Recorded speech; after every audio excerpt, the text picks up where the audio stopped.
These are people that, in my opinion, hate our country.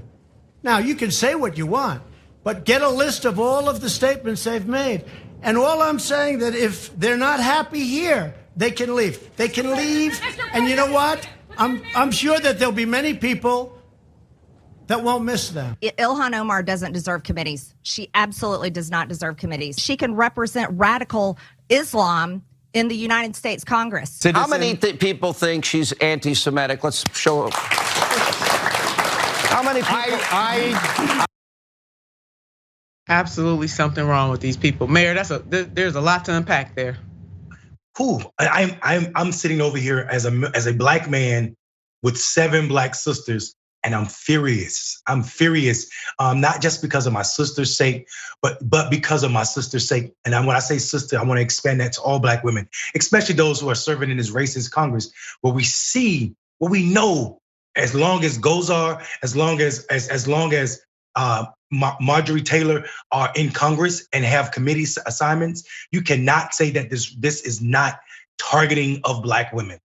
You cannot say that when we know that these congressmen not only said and threatened other Congress members, but they also participated in Nick Fuentes' white nationalist convention, spoke there in support of all of the stuff. I almost said something. All of the stuff he stands for, all of the nastiness. So we got to be honest and be as loud as AOC and Ilhan Omar was. Here's why I'm upset though.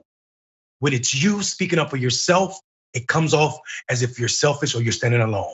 I didn't see enough white people. I didn't see enough men defending these sisters. It should not be the work of them to defend themselves when we see the status quo attacking them in this manner. It is as American as apple pie for this country to attack black women. We know the long history of that, the long suffering of sisters, but it cannot be their voices the only ones screaming that it's wrong.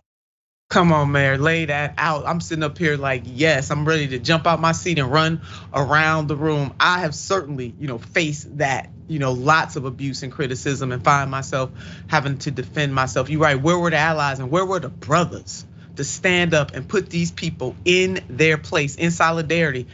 Boom, Mayor, that's a word right there. We could have a whole show about that. So, but when it comes to the predominantly white male domestic terrorists who stormed the Capitol on January the 6th, put up this headline, shall we? Peaceful patriots, months after January 6th insurrection, GOP members of Congress attempt to recast events of deadly attacks, a revisionist history. That's what they wanted to do. And to the GOP and to some Democrats, if we're being honest, this definition of who gets to be American is nothing more than white nationalist ideology. And we're seeing it continue to play out time and time again in the 21st century. This country, these United States of America, folks have still not learned their lesson. But let's give Representative Omar the final word with this tweet.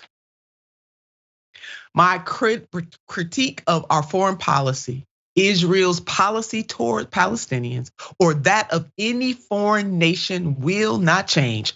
As a person who suffered the horrors of war and persecution, my advocacy will always be for those that suffer because of the actions of government. Amen to that, Representative Ilhan Omar. Yes, she did that.